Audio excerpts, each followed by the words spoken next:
안녕하세요, 여러분들. 이번에 초급 알고리즘 강의를 맡게 된 심동현입니다. 오늘 강의는 본격적인 알고리즘들을 설명하기 전에 파이썬을 까먹으신 분들을 위한 강의입니다. 최대한 이번 영상을 통해서 앞으로 알고리즘 문제를 푸는 데에 지장이 없게끔 꽉꽉 눌러 담았으니 이미 아시는 부분도 다시 복습한다 생각하시고 끝까지 들어주시면 감사하겠습니다. 1강에서는 알고리즘 문제가 무엇인지, 그래서 이제 알고리즘 문제, 그리고 알고리즘 문제를 푸는 도구인 프로그래밍 언어와 알고리즘 문제를 제공해주는 백준 솔브드 AC라는 사이트에 대해 알아볼 것입니다. 먼저 알고리즘 문제 풀이에 대해 알아볼 것인데요. 저희 이 그림 수학함수 배울 때 되게 많이 보셨죠? 저는 알고리즘 문제가 이 수학의 함수랑 되게 닮아 있다고 생각하는데요. 함수가 이제 x값에 따라서 함수를 거쳐서 정해진 y값을 뱉는 것처럼 알고리즘 문제 풀이도 입력을 받아서 문제에서 제시한 대로 출력값을 내뱉는 이제 코드를 짜서 이제 출력값을 내뱉는 이런 코드를 짜는 것을 알고리즘 문제 풀이라고 생각합니다.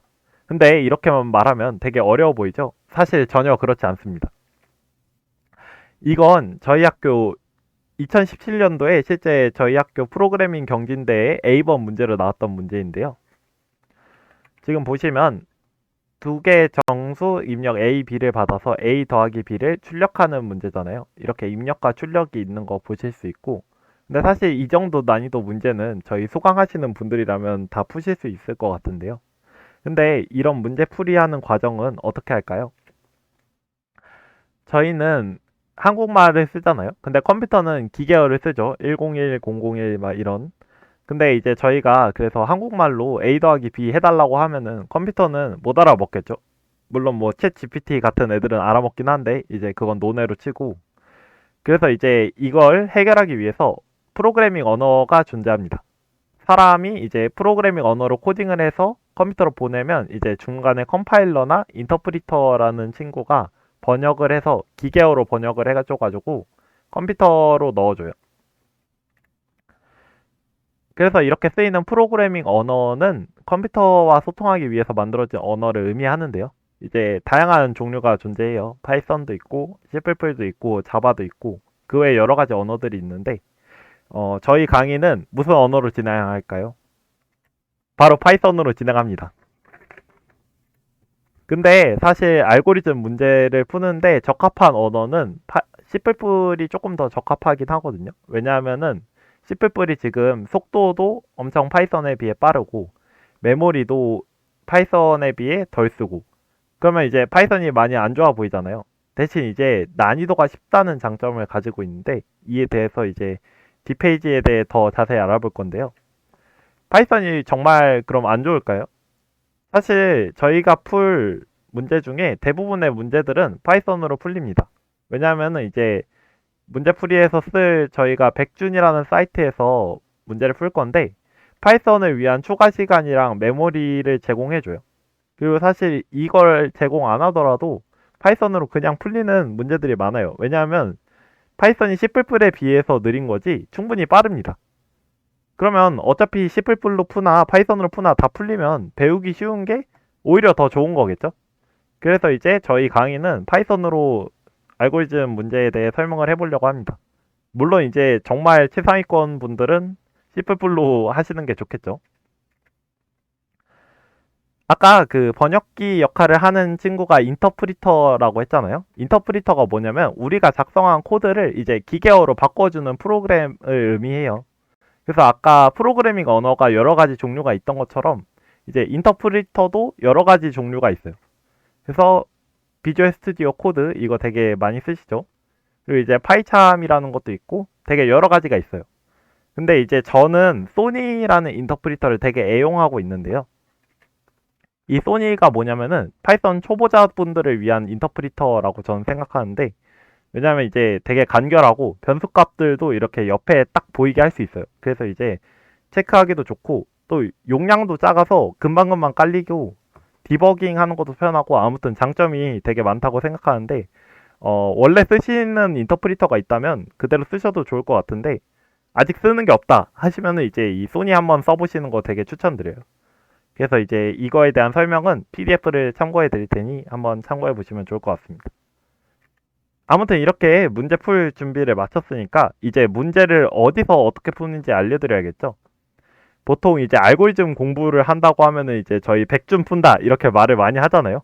이 백준이 바로 알고리즘 문제들이 많이 모여있는 사이트들이에요. 지금 보면 되게 많죠. 이게 1000번부터 시작해서 지금 거의 한 3만 문제 가까이 있는데 이 문제를 어떻게 푸냐면 원하는 문제를 선택을 해서 들어가시면 요런 창이 떠요. 여기서 이제 문제 형식에 따라 코딩을 해서 이 제출창을 누르시고 제출창 누르면 이렇게 뜨거든요.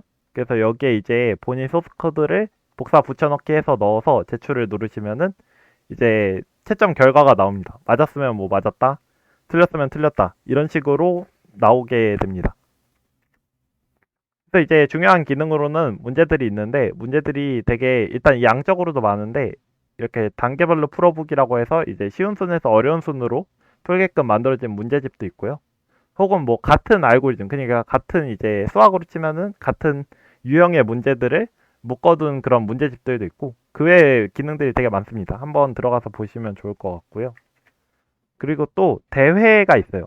이게 실제로 있었던 대회의 오픈 콘테스트가 이렇게 열리기도 하고요. 여기 보시면 이제 수아피시 윈터 요게 이제 실제 대회가 있던 건데 이게 오픈 콘테스트로 열려서 이제 한번 대회처럼 풀어보실 수 있고 혹은 아예 그 자체 대회 같은 게 있어요. 이런 흐즈로컵 같은 경우는 이제 유저분들이 직접 제작을 하신 대회죠. 그래서 이제 이렇게 대회를 참가하시면은 되게 좋은 경험이 될 수도 있고 상품도 있어요. 그래서 대회 참가해 보시면 좋을 것 같고 그리고 그룹 기능이 있는데요. 저희가 이제 이 알고리즘 스터디를 그룹을 통해서 관리를 해서 여기서 이제 과제 제출을 하실 건데요.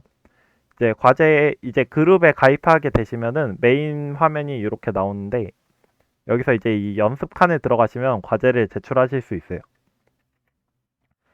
이 과제 제출 칸에 들어오면 이렇게 연습 이름에 저희가 과제라고 이렇게 올려드릴 건데 여기 들어가시면 문제들이 또 쭈루룩 있거든요. 여기서 이제 실제로 제출을 해보시면은 저희가 이렇게 맞으면 초록색으로 불이 들어오고 틀리면 빨간색으로 들어오고 제출을 안 하셨으면 이렇게 흰색으로 칸이 되어 있거든요. 그래서 이걸로 이제 과제를 관리할 건데 제가 연습 삼아서 하실 수 있게 그룹에 제일 쉬운 문제들로 제출 연습하게끔 미리 올려둘 테니 한번 해보셔도 좋을 것 같아요. 쉬운 문제들 그냥 보자마자 풀리는 문제도 넣어놨으니까 한번 과제 제출하는 거 체험해보셨으면 좋을 것 같아요. 그 다음에 이제 백준을 푸시는 분들이라면 반드시 이용해야 될 서비스죠. 이 솔브드 AC에 대해서 알아볼 건데요. 저는 이 솔브드 AC가 백준 푸는데 되게 많은 도움이 됐던 게 얘를 연동해서 풀면은 백준을 되게 게임처럼 풀 수 있어요. 그래서 이제 문제들의 이 솔브드 AC가 티어를 매겨놨어요. 마치 진짜 게임처럼 브론즈, 실버, 골드, 플랫 그리고 여기는 안 나왔지만 뭐 다이아, 루비 이렇게 해가지고 문제에 이제 난이도별로 티어를 매겨놓고 또 이제 그 속에서도 5부터 1까지 그래서 1로 가면 더 어려워지는 걸로 해가지고 이렇게 티어를 매겨뒀거든요. 그래서 어려운 문제를 풀수록 이렇게 점수를 더 많이 얻을 수 있어요. 여기 보면 1점부터 시작해서 한 단계 올라갈수록 1점씩 올라가는 거를 보실 수 있어요. 그래서 이렇게 점수를 얻으면은 이제 개인별 프로필 들어가시면 이렇게 점수가 올라가시는 거를 체크하실 수 있는데요. 여기 이 프로필을 보시면 되게 많아요. 본인 이렇게 푸사도 해놓을 수 있고요.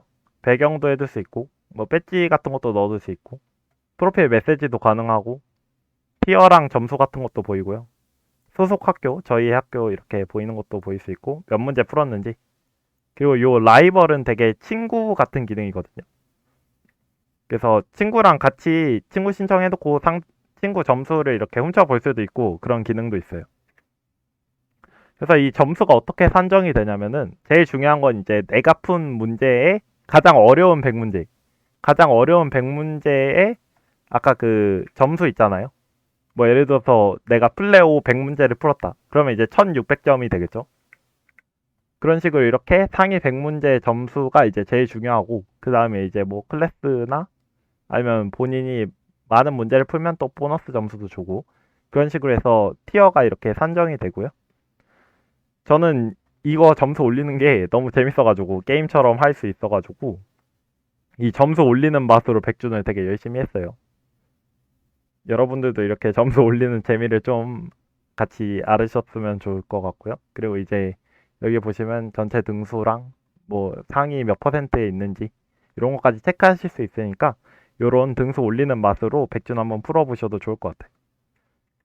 지금 티어 기준은 이렇게 되는데 제가 이 티어가 뭐 예를 들어서 실버 정도면 내가 얼마나 잘하는 건지 조금 기준이 명확하진 않잖아요. 그래서 제 개인적인 기준으로 이렇게 써놨습니다. 한번 참고해 보시면 좋을 것 같아요. 그래가지고 아마 제 강의를 수강하시는 분들은 실버나 아니면 아마 제일 높으신 분 정도가 이제 골드 3? 요 정도 되실 것 같은데 요 정도 그래서 이제 실버 분들은 이렇게 골드 5에서 3까지 올라가시는 걸 목표로 잡으시고 요 골드 분들은 뭐 골드 혹은 뭐 플레이를 가시면 되게 좋겠죠. 그래서 이렇게 목표 선정을 해서 티어로 목표 선정을 하시면 되게 좋을 것 같습니다. 그 외로 이제 내가 얼마나 문제를 꾸준히 며칠 동안 풀었는지 계속 연속해서 풀었는지를 볼 수 있는 뭐 스테릭 혹은 뭐 내가 뭐 어느 분야를 많이 풀었는지 보실 수 있는 이런 기능들까지 있으니까 솔브데이시 되게 많이 구경해 보시면은 백준 푸는데 도움이 되실 것 같습니다.